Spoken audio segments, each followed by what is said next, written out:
হালিমা সাদিয়া আল্লাহর নবীকে কোলে করে নিয়ে আসলেন, উটের পিঠে বসলেন, স্বামী সামনে বসলো। উটকে চলতে কয়, উট চলে না, নড়ে না, কথাও কয় না। পিঠা এইবার উঠে আল্লাহর কাছে জবান চায়, আল্লাহ উটের জবান খুলে দিছে।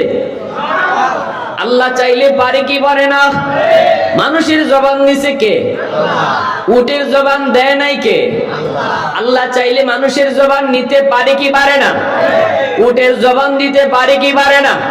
আর রহমান আল্লামাল কুরআন খালাকাল ইনসান আল্লামাহুল বায়ান। আল্লাহ পাক কয় জবান দিছি আমি আল্লাহ। জবান দিছেন কে? আল্লাহ পাক রব্বুল আলামিন। সাথে উটের জবান আল্লাহ খুলে দিলেন। এইবার উট জবান খুলে কয়, মালিক আমাকে তুমি যতই পিটাও, যতই তুমি মারো, আমি কিন্তু চলবো না, আমি কিন্তু হাঁটবো না, যাব না। কারণ মালিক তোমার পিছনে তোমার বিবি কাকে কোলে নিয়ে বসছে তুমি তাকে চেনো নাই, তোমার বিবিও তাকে চেনে নাই, কিন্তু আমি তারে চিনে ফেলেছি। ইনি আর কেউ নন, ইনি রহমতের নবী, রাহমাতুল লিল আলামিন, যার উসিলায় আল্লাহ পাক কায়নাত সৃষ্টি করেছে। তোমাকেও বানাইছে, আমাকেও বানাইছে। আমার ওই নবী যদি পিছনে বস আর তুমি যদি সামনে বসো, বেয়াদবি হয় নবীর সাথে। সুবহানাল্লাহ, মুখ দিয়ে বাইরে না না, আমি নবীর সাথে বেয়াদবি করতে পারবো না। ভাই, আমার নবীর সম্মান গুণগান গাইলে অসুবিধা আছে? কার কার শুনবার ইচ্ছা আছে? দিল থেকে হাত উঠাও, আল্লাহ কবুল করো। লিল্লাহে তাকবীর, আরো জোরে লিল্লাহে তাকবীর, লিল্লাহে তাকবীর। আল্লাহ তুমি মাহফিলকে কবুল করো। সবাই বলি আমিন, আরো জোরে বলি আমিন। হালিমা সাদিয়া আল্লাহর নবীকে কোলে করে নিয়ে আসলেন, উটের পিঠে বসলেন, স্বামী সামনে বসলো। উটকে চলতে কয়, উট চলে না, নড়ে না, কথাও কয় না। পিঠা এইবার উঠে আল্লাহর কাছে জবান চায়, আল্লাহ উটের জবান খুলে দিছে। আল্লাহ চাইলে পারে কি পারে না? মানুষের জবান দিছে কে? উটের জবান দেয় নাই কে? আল্লাহ চাইলে মানুষের জবান নিতে পারে কি পারে না? উটের জবান দিতে পারে কি পারে না? আর রহমান আল্লামাল কুরআন খালাকাল ইনসান আল্লামাহুল বায়ান। আল্লাহ পাক কয় জবান দিছি আমি আল্লাহ। জবান দিছেন কে? আল্লাহ পাক রব্বুল আলামিন। সাথে উটের জবান আল্লাহ খুলে দিলেন। এইবার উট জবান খুলে কয়, মালিক আমাকে তুমি যতই পিটাও, যতই তুমি মারো, আমি কিন্তু চলবো না, আমি কিন্তু হাঁটবো না, যাব না। কারণ মালিক তোমার পিছনে তোমার বিবি কাকে কোলে নিয়ে বসছে তুমি তাকে চেনো নাই, তোমার বিবিও তাকে চেনে নাই, কিন্তু আমি তারে চিনে ফেলেছি। ইনি আর কেউ নন, ইনি রহমতের নবী, রাহমাতুল লিল আলামিন, যার উসিলায় আল্লাহ পাক কায়নাত সৃষ্টি করেছে। তোমাকেও বানাইছে, আমাকেও বানাইছে। আমার ওই নবী যদি পিছনে বস আর তুমি যদি সামনে বসো, বেয়াদবি হয় নবীর সাথে। সুবহানাল্লাহ, মুখ দিয়ে বাইরে না না, আমি নবীর সাথে বেয়াদবি করতে পারবো না। আমার নবীকে সামনে বসাও, তুমি পিছনে যাও, আমাকে মারতে হবে না, দৌড়াইতে থাকবো। আমার নবী রহমতের নবী, সরওয়ারে কায়নাত, সাইয়্যিদুল মুরসালিন, শাফিউল মুজনাবিন, রহমতের নবীকে তুমি সামনে বসায় দাও, মালিক তুমি পিছনে যাও। এই কথা বলতেই হালিমা সাদিয়ার স্বামী কয়ে, হালিমা গো তুমি কাকে নিয়ে আইছো গো? হালিমা আমি আর তুমি কত বড় অবাগা হতবাগা, আমরা ওই শিশু বাচ্চাটাকে চিনলাম না, কিন্তু আমাদের উট তিনাকে চিনে ফেলেছে। এই কথা বলতেই কই আসো তাড়াতাড়ি করে সামনে বসো। সামনে বসা মাত্রই দেখা গেল উটকে আর মারতে হয় না, উট সাথে সাথে উঠে গেল। আবারও উঠে ডাক দিয়া কয় মালিক, মালিক মক্কা আসার পথে আমি উটের লাগাম ছিল তোমার হাতে, এখন যেহেতু রহমতের নবী আমার পিঠে বসছে, জীবনে আর এমন সুযোগ হবে কি হবে না জানি না। রহমতের নবী যখন যার পিঠে উঠে সেই সবার আগে চলে যায়, সেই তো সবার চেয়ে দামি হয়ে যায়। আমার রহমতের নবী আমার পিঠে বসছে, আর এই ভাগ্য হবে কিনা জানি না। আমি উটের লাগামটা নবীর নরম হাতে ধরায়া দাও।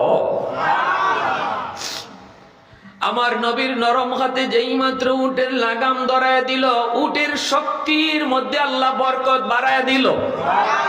কারণ নবীজির হাত যেখানে লাগে সেখানেই বরকত বেড়ে যায়। এটা বরকতি হাত, ঠিক কিনা জোরে বলো, আরো জোরে বলো ঠিক কিনা।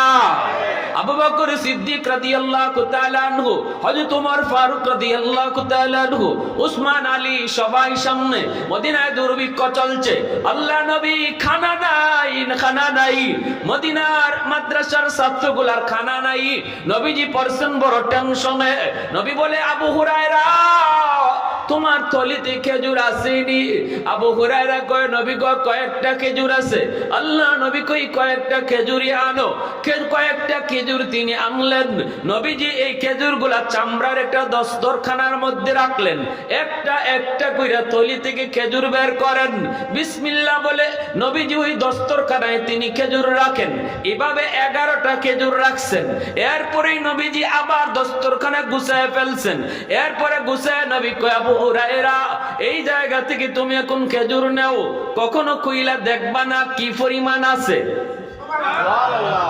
আল্লাহ নবী নিজেও খেজুর খান, আবু হুরায়রা খেজুর খায়, আবু বকর খেজুর খায়, ওমর খেজুর খায়, উসমান খেজুর খায়, আলী খেজুর খায়। নবীজি কয় আমার মাদ্রাসার ছাত্রগুলারে আনো। মদিনার ছাত্রগুলি আইসা খেজুর খায়, খেজুর শেষ হয় না। নবী কয় মদিনার মেহমানদেরকে ডাকো। মেহমানদেরকে ডাকা হলো, খেজুর শেষ হয় না। আরো জোরে কন্যা সুবহানাল্লাহ। আবু হুরায়রা কয় এরপরে মায়ের নবী যখন খেজুর খুলেন, খোলার পরে দেখি আরো 6টা খেজুর রইছে, 6টা খেজুর রয়ে গেছে। আল্লাহ নবীর সামনেই আমি আবু হুরায়রা এই 6টা খেজুর আমার থলিতে আবার ঢুকায় নিলাম। এই থলিতে ঢুকায় নিলাম, তখন নবীজি মুস্কি হেসে কয় আবু হুরায়রা সারা জীবন এই থলি থেকে খেজুর খাইবা, কোনদিন খেজুর তুমি চোখ দিয়ে দেখবা না। আল্লাহু আকবার। কোনদিন দেখবা না কি পরিমাণ আছে, রাখছিলা কিন্তু 6টা, খাইবা তুমি সারা জীবন। জোরে কও না সুবহানাল্লাহ। আবু হুরায়রা রাদিয়াল্লাহু তাআলা আনহু বলে ও নবীর উম্মতের দল, এই খেজুরের থলি আমার সারা জীবন সঙ্গী ছিল। সফরে গেছি, থলি আমার সাথে, নিজেও খাইছি, মেহমানদেরকেও দিছি, খেজুর শেষ হয় না। বৃদ্ধ বয়সে আমি খেজুরের থলি এই হাত ঢুকাইলে আমি খেজুর পাইতাম। আল্লাহু আকবার। আবু বকরের জমানা গেল, হযরত উমরের 10 বছরের খেলাফত কাল গেল। আবু হুরায়রা কয় তখনও আমি থলি থেকে খেজুর খাইই। উসমানের জমানা শুরু, যেদিন উসমান গনি রাদিয়াল্লাহু তাআলা আনহুকে দুশমনেরা হত্যা করে ফেলবে, শহীদ করে ফেলবে, হযরত উসমান রাজদরবারে কোরআন তেলাওয়াতে মগ্ন। এই অবস্থায় বিদ্রোহীরা ওনার ভবন ঘেরাও করে ফেললো, চতুর্দিক থেকে লাইন অফ করে দিল, পানি সহ সব বন্ধ করে দিল। হযরত আলী রাদিয়াল্লাহু তাআলা আনহু উসমান গনি রাদিয়াল্লাহু তাআলা আনহুর কাছে আসলেন।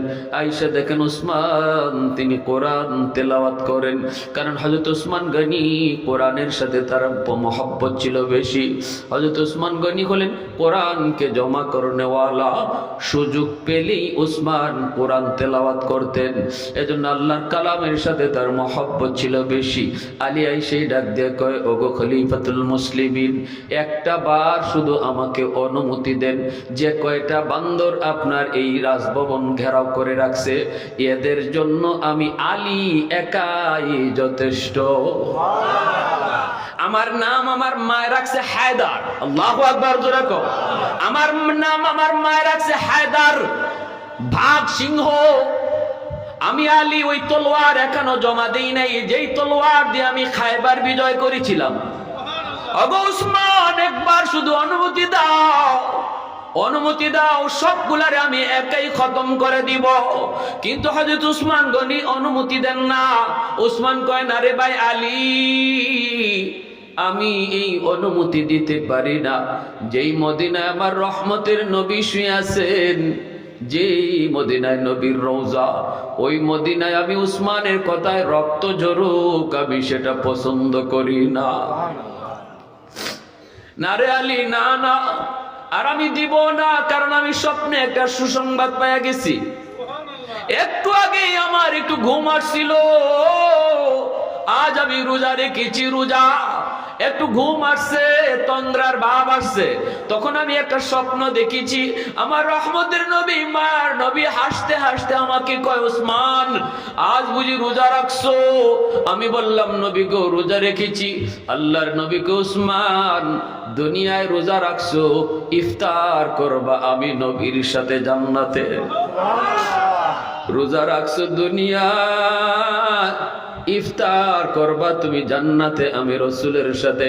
অতএব আলী রে, আমার বুঝ হয়ে গেছে ইফতারের আগে আগেই আমি শহীদ হয়ে যাব, কারণ নবী আমার ইফতারের দাওয়াত দিছে। আল্লাহু আকবার জোরে কও। নবী আমার ইফতারের দাওয়াত দিয়া দিছে, আমার বুঝ হয়ে গেছে ইফতারের আগেই শহীদ হয়ে যাব। ভাইরা বন্ধুরা, আবু হুরায়রা রাদিয়াল্লাহু তাআলা আনহু কয়, ওই গন্ডগোলের সময় আমার থলিটা, খেজুরের থলিটা হারায় গেছে, আর পাই নাই। উসমান গনি রাদিয়াল্লাহু তাআলা আনহুর বাসভবনে দুশমনরা ঢুকে পড়েছে, ঢুকেই উনাকে কোরআন তেলাওয়াত করা অবস্থায় মাথায় তলোয়ার দিয়ে আঘাত করেছে, রক্ত ফিনকি দিয়ে আল্লাহর কোরআনের পৃষ্ঠাগুলি লাল হয়ে গেছে।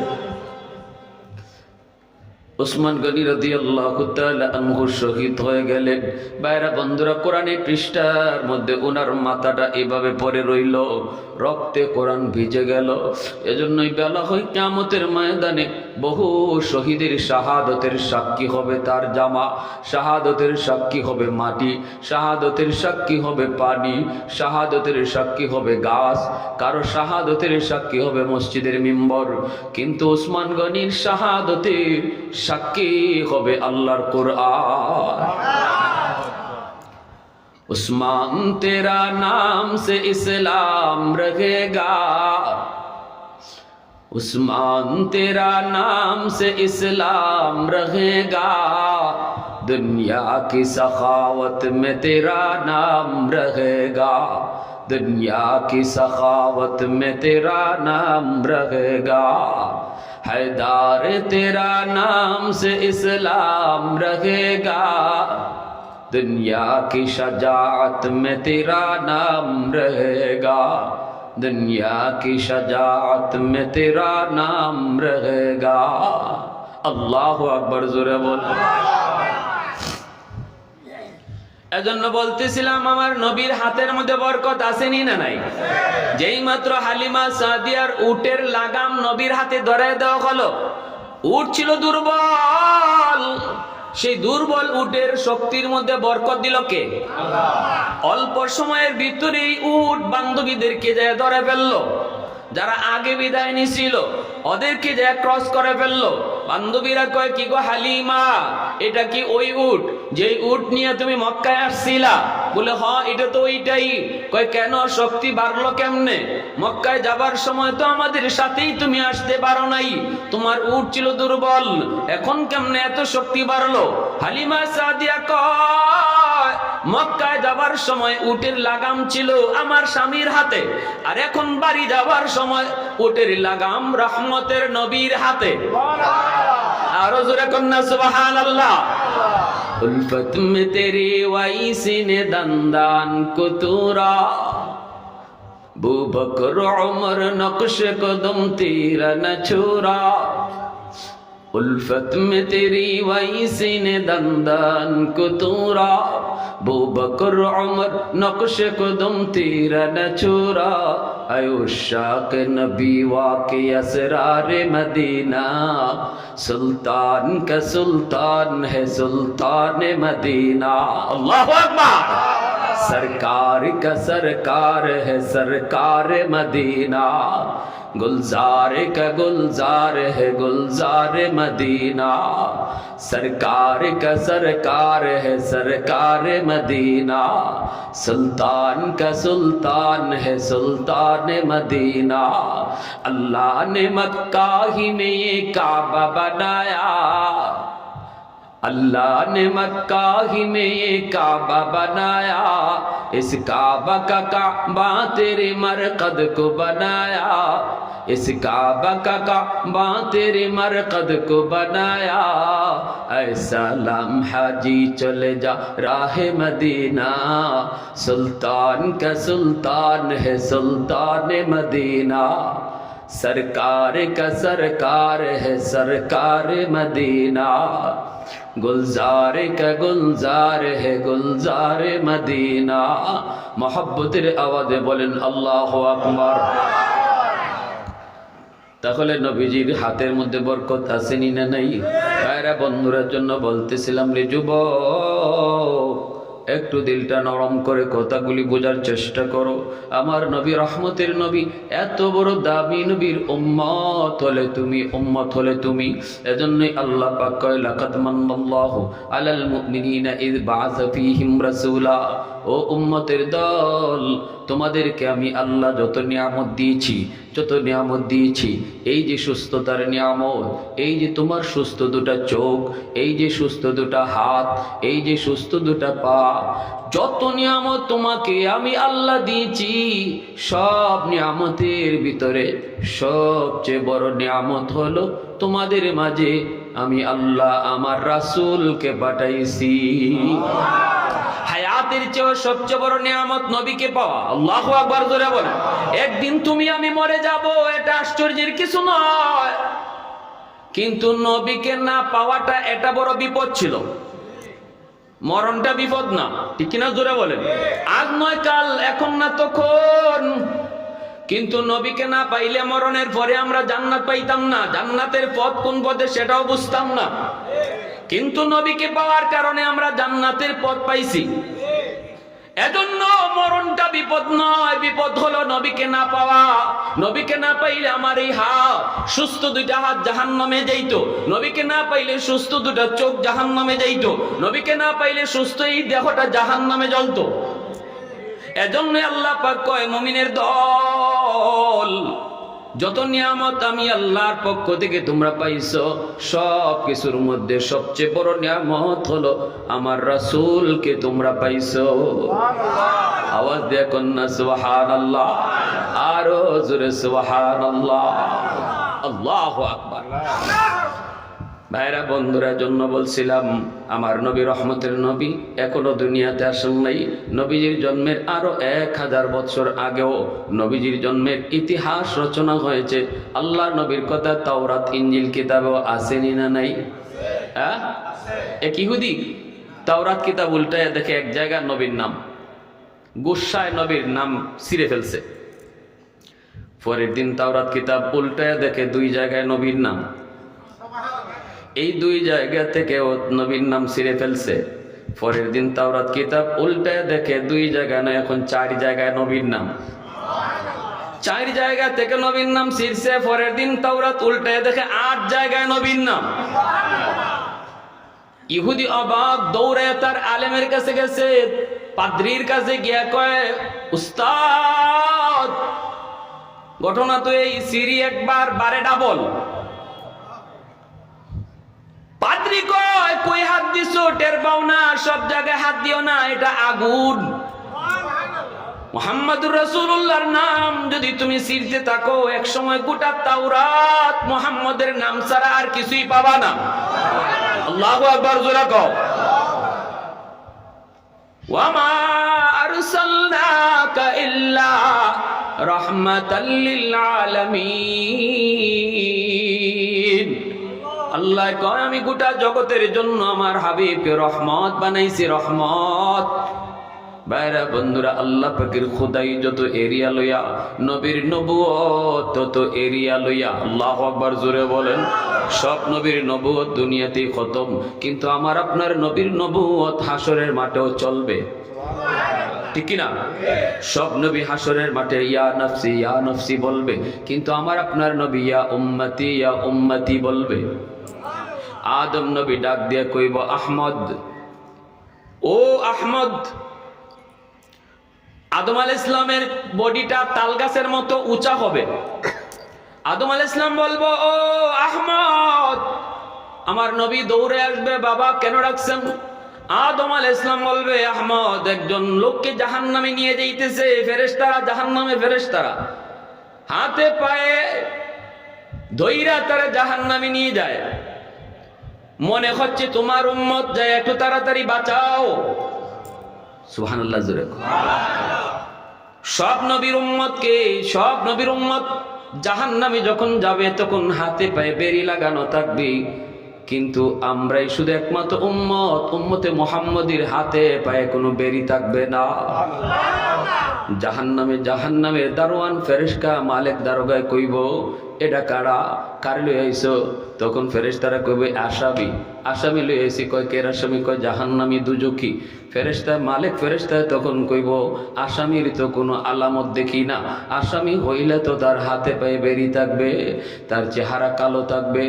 চেহারা তো তার কালো না, হাতে পায়ে কোনো বেরি না, কেমনে বুঝি এটা আসামি, কেমনে বুঝি সে দুজকি? ফেরেশতারা তখন কইব এত কিছু বুঝি না, আল্লাহ আমাদেরকে আনতে বলছে তাই নিয়ে আসছি। তখন মালিক ফেরেশতারে আল্লাহ পাক ডাক দিয়ে কইব মালিক কথা কইস না, সকল আসামির মতো এই আসামি না, এটা আসামি হলো আমার বন্ধুর উম্মত। এটা আসামি হলো আমার বন্ধুর উম্মত। হাতে পায়ে বেরি আমার বন্ধুর উম্মতকে আমি আল্লাহ লাগাবো না। যে হাতে পায়ে ওযুর পানি লাগছে, এই হাতে পায়ে বেরি লাগে না। যেই মুখের মধ্যে ওযুর পানি লাগছে, ওই মুখ কোনোদিন কালো হয় না। রহমতের নবী, মায়ার নবী একটা দৌড় দিবেন, দৌড় ফেরেশতাদের পিছনে দৌড়া। নবীজি বলেন কোমরে যেভাবে গামছা বাইন্ধে আমরা দৌড় দিই, এইভাবে আমি নবী দৌড় দিব, পিছন থেকে ডাকতে শুরু করব ও ফেরেশতারা থাম, ইয়া মালাইকা কিফিয়া মালাইকা, ও ফেরেশতারা থামো। কিন্তু ফেরেশতারা তো থামে না, তারা তো নবীর উম্মতকে নিয়ে চলে যাইতেছে। নবী জিজ্ঞেস করেছিলেন বাবা আদমকে, বাবা আপনি কেমনে বুঝলেন এটা আমার উম্মত? তখনই আদম পয়গম্বর কয় আহমদ, আমি তার হাতে পায়ে ওযুর জায়গাগুলি চমকাইতে দেখছি। গুররাম মুহাজ্জিলিন মিন আসারিল ওযু, যারা ওযু করবে নবীর এই উম্মতের দল কিয়ামতের মাঠে ওযুর অঙ্গগুলি চমকাবে। তখনই নবী দৌড় দেয় আর ফেরেশতাদেরকে ডাকে, কিন্তু ফেরেশতারা তো ডাকে সাড়া দেয় না। নবী দৌড়তেছে, এরপর ডাকে সাড়া দেয় না। নবীজি বারবার মাটিতে পড়ে যান দৌড়ায়া, এরপরে ওইটা নবী আবারও দৌড়াইতে থাকেন, শুধু উম্মতি কয়া। তখন আল্লাহর কাছে নিরাশ হয়ে হাত উপরে উঠে, গো মালিক তোমার ফেরেশতারা আমার ডাক শুনে না। তুমি না বলেছ ওয়ালা সাউফা ইউতিকা রাব্বুকা ফাতারদা, হাসরের মাঠে তুমি আমাকে কখনো নিরাশ করবা না, আমি যা চাইমু তা দিয়ে খুশি করবা। তাহলে তোমার ফেরেশতারা আমার ডাক শুনে না কেন? তখনই আল্লাহ ফেরেশতাদেরকে ডাক দেয়া কইব, ইয়া মালাইকা কিফ, ও ফেরেশতারা তোমরা থামো, পিছনে আমার বন্ধু দৌড়াইতেছে। আল্লাহর নবী, রহমতের নবী, মায়ার নবী কাছে চলে যাবেন। নবীজি যাইয়া বলবেন কেন আমার উম্মতকে তোমরা নিয়ে যাইতেছো? কয় তার গুনার পাল্লা ভারী, নেকির পাল্লা হালকা, এজন্য তার নিতেছি। তখন আল্লাহর নবী, রহমতের নবী কয় দেখি তার আমল নামাটা আবার দেখানো মাত্রই যখন পাল্লায় ওজন দেওয়া হবে, আমার নবী, রহমতের নবী নিজের হাতে কালেমার কাগজটা তার নেকির পাল্লার দিকে রেখে দিবে। যেই মাত্র নবীর হাতে কালেমার কাগজের টুকরা রেখে দেওয়া হয়, ওজন দেওয়া মাত্রই নেকির পাল্লা ভারী হয়ে যাবে। এত দামি উম্মত, এত দামি উম্মত, এত দামি নবী পাইছো তুমি যুবক। এতটা তোমার জন্য মায়া, এতটা তোমার জন্য নবীর কান্না। আজকে তুমি কোথায় আর আমার নবীর আদর্শ কোথায়? সেই আদর্শ বোঝানোর জন্য, শেখানোর জন্য এই মাদ্রাসা, ঠিক কিনা জোরে কও। আজ একটা ছেলে যদি মাদ্রাসায় পড়ে, সেখানে কোন নেতা নেত্রীর আদর্শ শিখে না, আমার নবীর আদর্শ শিখে, আমার নবীর আখলাক শিখে, আমার নবীর খুলুকে আজিমের ওয়ারিস হয়, খুলুকে আজিমের ওয়ারিস। ভাইরা বন্ধুরা বলেন, রহমতের নবী, মায়ের নবী, দয়ার নবী, তিনিও মাদ্রাসা চালাইছেন, মাদ্রাসা দিছেন। আল্লাহর নবী মদিনার মাদ্রাসার উস্তাদ ছিলেন। ভাইরা বন্ধুরা, ও যুবক, আল্লাহ কয় ওয়ানুনাজ্জিলু মিনাল কুরআন মা হুয়া শিফাউন ওয়া রাহমাতুল লিল মুমিনিন। যেখানে মাদ্রাসা হয়, ওই মাদ্রাসার উসিলায় আল্লাহ সমাজটাকে রহমতের চাদর দিয়ে আল্লাহ ডেকে রাখে। সুবহানাল্লাহ, জোরে বল। আযাব গজব থেকে আল্লাহ মাদ্রাসার খাতিরে এলাকাকে আল্লাহ হেফাজত করে। যে ছেলেটা কোরআনের হাফেজ হইয়া পাগড়ি নেই, ওই ছেলেটার মা বাবার মাথায় কিয়ামতের ময়দানে আল্লাহ নিজের হাতে পাগড়ি পরাবে। এই উঠেন কেন? এই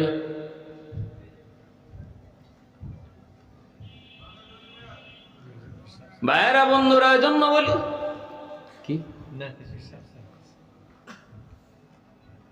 মান ক্বারা আল কুরআন ওয়া আমিলা বিমা ফীহি উলবিসা ওয়ালিদাহু তাজান ইয়াউমাল কিয়ামা। কিয়ামতের ময়দানে আল্লাহ একটা মুকুট লইয়া দাঁড়ায় কইব, কই মা বাবা তোমরা আসো। নবীর মা বাবা যায় কইব, আল্লাহ আমি নূহ নবীর আম্মা, আমি নূহ নবীর আব্বা। আল্লাহ পাক কইব, আমি তোমাকে খুঁজি না।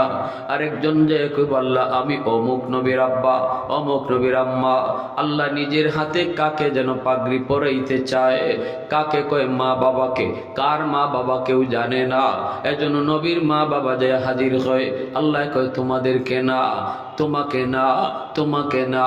হঠাৎ করে একজন হাফেজ কোরআনের মা আয়েশা কয়, আল্লাহ আমি অমুক হাফেজ সাহেবের আম্মা, আমি অমুক হাফেজ কোরআনের বাবা, আমি অমুক আলেমের আম্মা। আল্লাহ পাক তখনই হাসরবাসীর সামনে লক্ষ্য করে কয়, আমি তো আজ তোমাকেই খুঁজতেছি। দুনিয়ার জগতে তোমার সন্তান মাদ্রাসায় যখন দিছ, সমাজের মানুষ তোমারে মন্দ বলছে। পুলাটারে মাদ্রাসায় দিতেছ, কি খাবে, কেমনে চলবে, কেমনে পড়বে? মাদ্রাসায় পড়লে পরে কোনো সার্টিফিকেট নাই, কেমনে চলবে? 10 জনের ভিতরে 9 জন গেছে স্কুলে, তুমি বাবা কাকে নিয়ে আইছো মাদ্রাসার দিকে? আমি আল্লাহকে খুশি করার জন্য। সমাজ চলছিল তোমার বিপক্ষে, তুমি চলছিলে আমি আল্লাহর পক্ষে। ওই দিনই আমি আল্লাহ, ওই দিনই আমি আল্লাহ তুমি বাবার জন্য পাগড়ি বানায় রাখছি। এটা সমাজের সাথে যুদ্ধ। কথা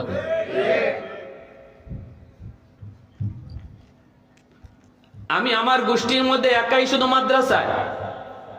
আমার আব্বা সরকারি হেলথ ইন্সপেক্টর রিটায়ার্ড, ভাই আমার আপন ছোট ভাই বর্তমানে আইন উপদেষ্টা আসিফ নজরুলের একান্ত সচিব, আওয়ামী লীগ আমলের সচিব। তারপরের ভাইটা আমেরিকাতে ফ্যামিলি সহ সেটেল।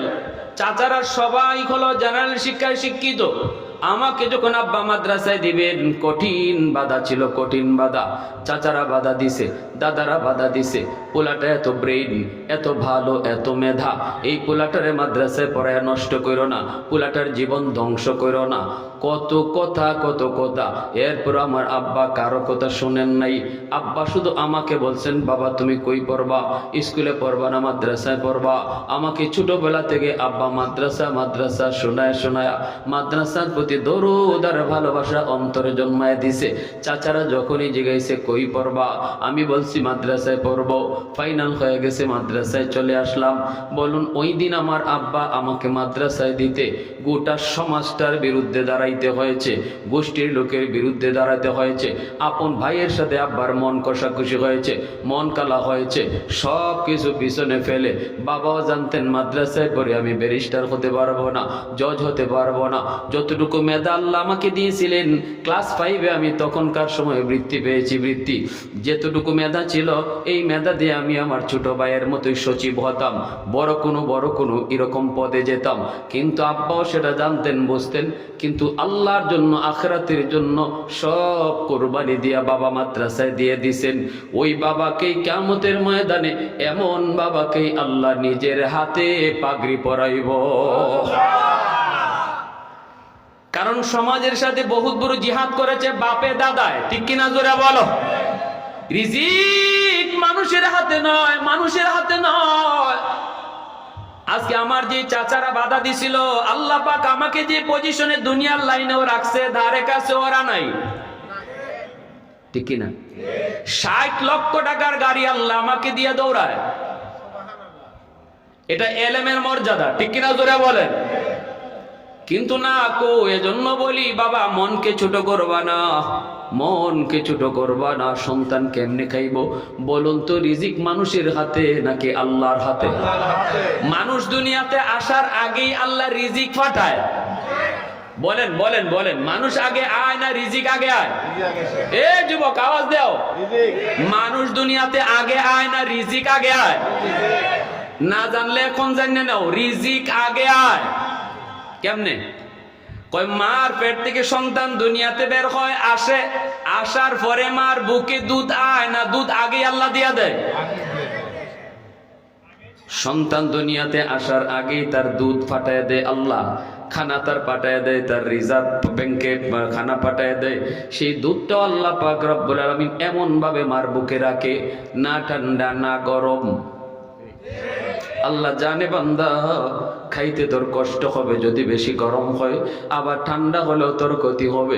এজন্য তোর মায়ের বুকে আমি আল্লাহ তুই দুনিয়ায় যাওয়ার আগেই তোর জন্য আরামদায়ক দুধের ব্যবস্থা করেছি। আল্লাহু আকবার। তাহলে রিজিক কার হাতে? মন ছোট করেন কেন? ফুলাটা মাদ্রাসায় দিলে পরে খাইব কেমনি? খানা কি আপনি দিবেন না আল্লাহ দিব? হ্যাঁ, সম্মানের সাথে আল্লাহ তারে খাওয়াইব, ইজ্জতের সাথে খাওয়াইব, কিন্তু দিলটাকে অনেক আল্লাহকে একদম সমঝাই দিতে হবে। মনের ভিতরে কোনো সংকোচতা রাখা যাবে না। ভাইরা বন্ধুরা, জন্য বলতেছিলাম, কিয়ামতের ময়দানে আল্লাহ পাক কইব, আমি আল্লাহ তো তোমরা বাপ মারেই খুঁজতেছি। সেদিন মাথায় আল্লাহ পাগড়ি পরাবে, কিন্তু দুনিয়ায় তার পাগড়ি পরাইছে তার সন্তানের মাথায় মানুষ। হাসরের মাঠে বাপ মার মাথায় পাগড়ি পরাবে আল্লাহ নিজে। আজকে ওই মা বাবার দিল কত খুশি, আল্লাহরে আমার সন্তান আজকে পাগড়ি পরছে। আপনাদের কি এরকম দিলে একটু খুশি লাগতে মন চায় না? এই দুনিয়াতে যেই সন্তানের মাথায় কোরআন হিফজ করার পরে পাগড়ি পরানো হয়, ওই বাচ্চাটার বাপ মা জানে যে আজকের দিনটা তাদের জীবনের কত আনন্দের দিন। বাহাদুরি করে হাফেজ হওয়া যায় না, টাকার জোরে সন্তানকে হাফেজ বানানো যায় না, ক্ষমতার জোরে হাফেজ বানানো যায় না, টাকা দিয়ে ব্যারিস্টারি ডিগ্রি কিনা যায়, কিন্তু সন্তানকে হাফেজ বানানো যায় না, ঠিক কিনা? ক্ষমতার জোরে সব পারা যায়, কিন্তু সন্তানকে হাফেজ বানানো যায় না। আল্লাহ যার সিনাটাকে নিজে চয়েস করে, ওই সিনাতে আল্লাহ কোরআনকে আমানত রেখে দেয়। এবার সে রিক্সাওয়ালার ছেলে হোক, এবার সে দিন মজুরের ছেলে হোক, এবার সে গরিবের ছেলে হোক, শর্ত হলো আল্লাহ ওই দিলটাকে চয়েস করলো কিনা। চয়েস করবে আল্লাহ ওই বাপ মার দিলের দিকে তাকায়া। বাপ মা যদি খালেস দিল নিয়তে সন্তানটারে মাদ্রাসায় নিয়ে আসে, আল্লাহর কাছে চোখের পানি ফেলায় কান্দে, আল্লাহ বাচ্চা তো দিয়া গেলাম তোমার নবীর বাগানে, আমার কাম আমি করছি, বাকি কাজ করার দায়িত্ব তোমার। চোখ থেকে পানি ঝরায় যদি কান্দে, তখনই আল্লাহ ওই সন্তানের দিলটাকে আল্লাহ পছন্দ করে নেয়। আল্লাহু আকবার। ভাইরা বন্ধুরা, স্বার্থক ওই বাবা, স্বার্থক ওই মা, যেই বাবার একটা সন্তান কোরআনের হাফেজ। দুনিয়াতে বাবা হওয়া সার্থক, মা হওয়া সার্থক। মৌতের সময়, সাকরাতের সময় সন্তান যদি পাশে বসে চোখের পানি জড়ায় জড়ায় আল্লাহর কালাম সূরা ইয়াসিন পড়ে, সাথে সাথে আল্লাহ মরণের কষ্ট আল্লাহ দূর করে দেয়। এই সন্তান যখন কবরের পাশে গিয়ে ইয়াসিন পড়ে, আল্লাহ কবরের আযাবের ফেরেশতাদেরকে ডাক দিয়ে কয়, ফেরেশতারা দেখ উপরের দিকে তাকা, দেখ না তার বাচ্চাটা আমি আল্লাহর কালাম পড়তেছে বাবার কবরের পাশে। বাবা কোরআন পড়বে, বাবা কবরে আযাব পাবে, আর সন্তান উপরে কোরআন পড়বে। হয় না, আযাব বন্ধ করো। আল্লাহু আকবার জোরে কও, আযাব বন্ধ করো। স্বার্থ কই মা, স্বার্থ কই বাবা, কয়দিনের দুনিয়ারে যুবক, কাজ আছে কাল নাই, এখন নয় তখন। প্রতি মুহূর্ত মৃত্যুর সংবাদ। এমন একটা সন্তান যদি দুনিয়ায় রেখে যেতে পারো, যেই সন্তান কোরআনের হাফেজ হবে, আলেম হবে, কোনোদিন তোমার কবরে পার দিয়া গান গেয়ে যাবে না। বাবার কবরটা দেখলেই চোখের পানি জড়ায়া জড়ায়া কোরআন তেলাওয়াত করবে। অপরাধ আমরা কম বেশি সবাই করি, কিন্তু একটা আওলাদ যদি হাফেজ বানায় যাইতে পারো, কবরে গেল আল্লাহ পাক সন্তানের ওসিলায় গুনাহ মাফ করে দিব। আজকে এই মাদ্রাসা তোমাদের এলাকার জন্য বড় রহমত, মাদ্রাসা এলাকার জন্য বড় রহমত। এজন্য আল্লাহ পাক রব্বুল আলামিন কয়, ওয়া নুনাজ্জিলু মিনাল কুরআনি মা হুয়া শিফাউন ওয়া রাহমা ওয়া রাহমাতুল লিল মুমিনিন। আমি আল্লাহ কোরআন নাজিল করেছি তোমাদের জন্য শিফা বানায়া, কোরআন নাজিল করেছি তোমাদের জন্য রহমত বানাইয়া। যেই করে কোরআন বেশি বেশি তেলাওয়াত হবে, এই করে রহমত নাজিল হবে। যেই সন্তান পেটে নিয়া মা বেশি বেশি কোরআন তেলাওয়াত করবে, এই সন্তান অল্প দিনে হাফেজে কোরআন হবে। পেটে সন্তান নিয়ে গান শুনবা, সন্তান বড় হয়ে গানের মাস্টার হবে। পেটে সন্তান নিয়ে কোরআন তেলাওয়াত করো, অল্প দিনে হাফেজে কোরআন হবে। ঠিক কিনা? আব্দুল কাদের জিলানীর মা 18 পারার হাফেজা, সন্তান পেটে নিয়ে কোরআন তেলাওয়াত বেশি বেশি করছে। এজন্য আব্দুল কাদের জিলানী দুনিয়া আইছে মার পেটে থেকে 18 পারার হাফেজ হইয়া। ভাইরা বন্ধুরা, এজন্য বলি একটু দিলটাকে ভালো করে খেয়াল করে শুনেন। আজকে আমি কি করতেছি, আমার কি করা দরকার ছিল, ঠিক কিনা জোরে বলেন। ও যুবক, মাদ্রাসা তোমার এলাকার জন্য রহমত। যেই এলাকার মানুষগুলা কোরআনের প্রতিষ্ঠান মাদ্রাসাকে মহব্বত করবে, অন্তর থেকে ভালোবাসবে, এই গোটা সমাজটাকে আল্লাহ